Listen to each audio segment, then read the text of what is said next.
तो आइए देखते हैं क्वेश्चन नंबर 3 क्या कह रहा है।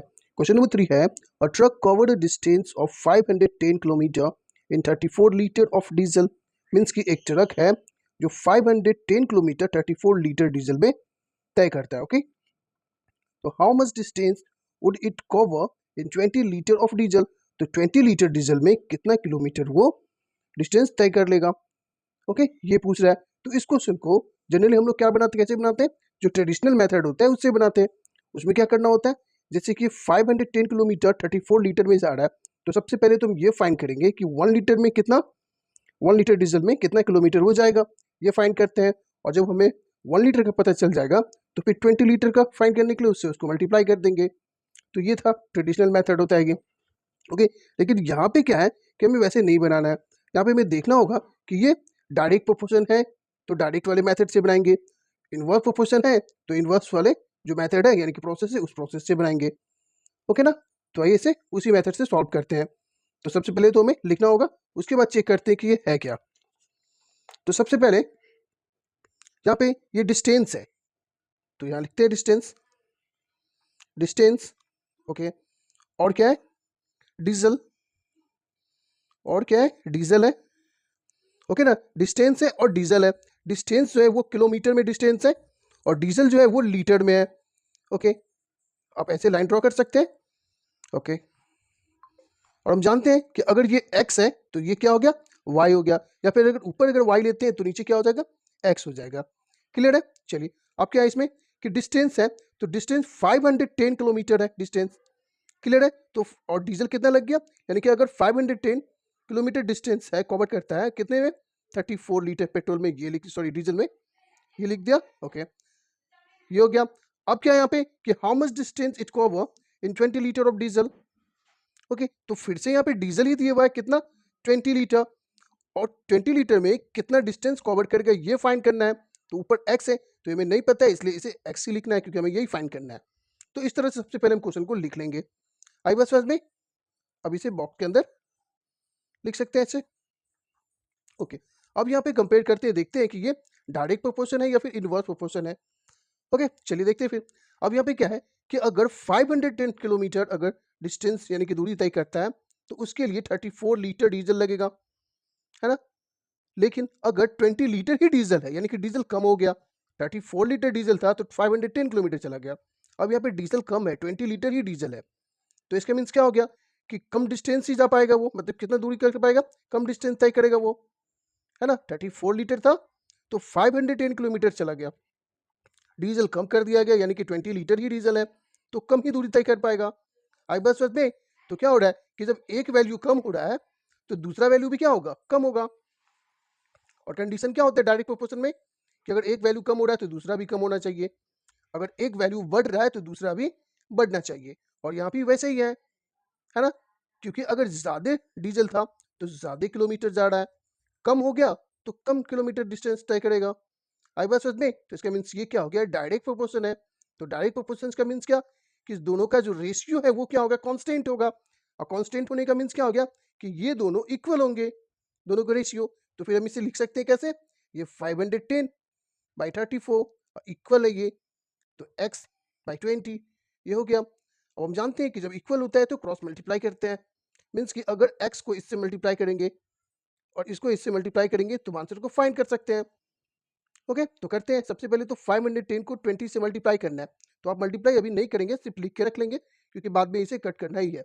और आप इसे डायरेक्ट मल्टीप्लाई करते हैं तो फिर रिड्यूस करने में प्रॉब्लम होगी आपको, है ना। तो ये ऐसे लिख लेते हैं 510 into 20, okay, is equal to, अब x को मल्टीप्लाई करना है 34 से तो 34 इंटू एक्स।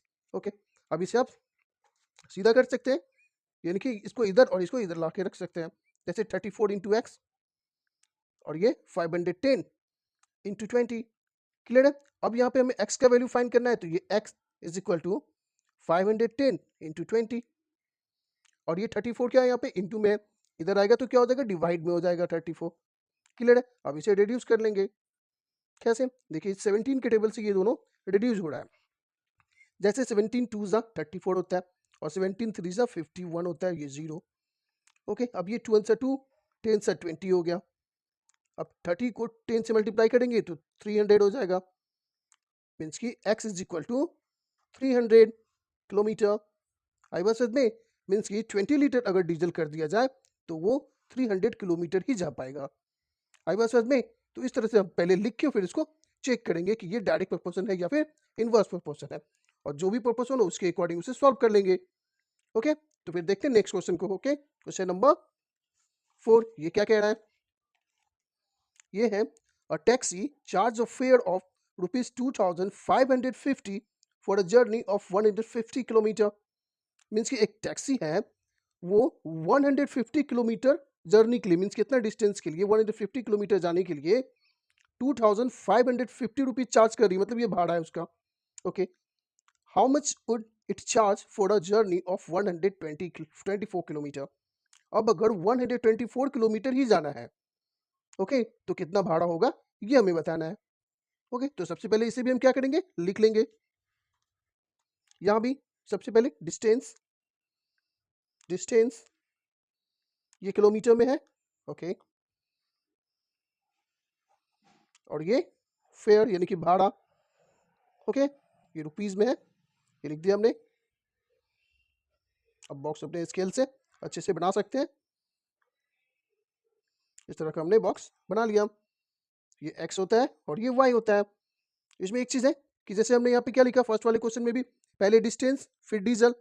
ओके, तो आप इसे डीजल को ऊपर डिस्टेंस को नीचे लिख सकते हैं, इसमें कोई प्रॉब्लम नहीं होगी, आंसर वही आएगा। यहाँ भी जैसे हमने डिस्टेंस लिखा ऊपर और फेयर नीचे, तो आप इस यहाँ भी क्या करते हैं, फेयर को ऊपर और डिस्टेंस को नीचे लिख सकते हैं। ओके, तो इसमें इस तरह की चीज में कंफ्यूज नहीं होना है आपको। आप कैसे भी लिखेंगे आंसर वही आएगा, क्योंकि कांस्टेंट वैल्यू होते हैं इसमें डायरेक्ट प्रोपोर्शन में। चलिए, तो ये हो गया। अब देखते हैं इसमें क्या क्या है। तो इसमें डिस्टेंस जो है ना 150 किलोमीटर डिस्टेंस है, जिसके लिए भाड़ा कितना लग रहा है, 2550 रुपीज लग रहा है। ओके, अब अगर 124 किलोमीटर ही जाना है तो उसके लिए भाड़ा कितना लगेगा। तो यहाँ पे ये y है, इसलिए यहाँ पे ये y लेंगे हम। ओके ना, ये हो गया। अब करते हैं कंपेयर और देखते हैं कि ये डायरेक्ट प्रोपोर्शन है या इनडायरेक्ट प्रोपोर्शन है, क्योंकि उसके अकॉर्डिंग ही बनाएंगे। तो देखते हैं अब 150 किलोमीटर जाना है तो कितना भाड़ा लग रहा है, 2550 रुपीज। अब यहाँ पे डिस्टेंस कम हो गया। डिस्टेंस क्या हो गया, 150 से 124 ही है, कम डिस्टेंस हो गया, डिस्टेंस कम हो गया। तो इसका मीन्स कि भाड़ा भी क्या हो गया, इसका फेयर भी क्या हो गया, कम हो जाएगा। डिस्टेंस कम हो गया तो भाड़ा भी इसका कम हो जाएगा। एक कम हो गया तो दूसरा भी कम हो रहा है, इसका मीन्स ये भी क्या है, डायरेक्ट प्रोपोर्शन है। तो जब ये डायरेक्ट प्रोपोर्शन है तो हम लोग क्या करेंगे, इसे डायरेक्ट प्रोपोर्शन वाले प्रोसेस से ही बनाएंगे। मीन्स कि 150 by 2550 is equal to 124 by y। Okay, अब करते हैं कैलकुलेशन। ये 150 को y से मल्टीप्लाई करेंगे तो 150 into y is equal to, यहाँ पे क्या करना है, 124 को 2550 से मल्टीप्लाई करना है। फिर से वही चीज, इसको मल्टीप्लाई नहीं करेंगे आप, क्योंकि मल्टीप्लाई करेंगे तो काफी लंबा हो जाएगा, फिर रिड्यूस करने में प्रॉब्लम होगी। तो 124 इंटू 2550। ओके, तो y इज इक्वल टू कितना हो जाएगा, 124 इंटू 2550, और ये इंटू में था मल्टीप्लाई में, इधर आके क्या हो जाएगा, डिवाइड में हो जाएगा 150। अब करते हैं इसे रेड्यूस, ये जीरो से ये जीरो क्या हो जाएगा, कैंसिल। अब यहाँ पे 5 3 से कितना 15, 5 5 से 25 और 5 1 से 5, 3 1 से 3, 3 1 से 3, 7 से 21, और नीचे कुछ भी नहीं है। मीन्स कि 124 को मल्टीप्लाई करना है 17 से।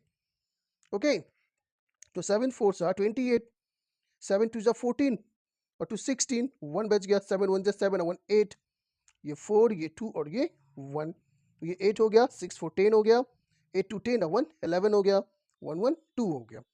मीन्स कि y इज इक्वल टू 2108 ये रुपीज। ओके, मीन्स कि अगर 124 किलोमीटर, सॉरी हाँ 124 किलोमीटर अगर जाना है तो उसके लिए 2108 रुपीज देना होगा। आई बस समझ में? तो इस टाइप के क्वेश्चन को ऐसे ही सॉल्व करेंगे। ओके, तो देखते हैं फिर नेक्स्ट क्वेश्चन को।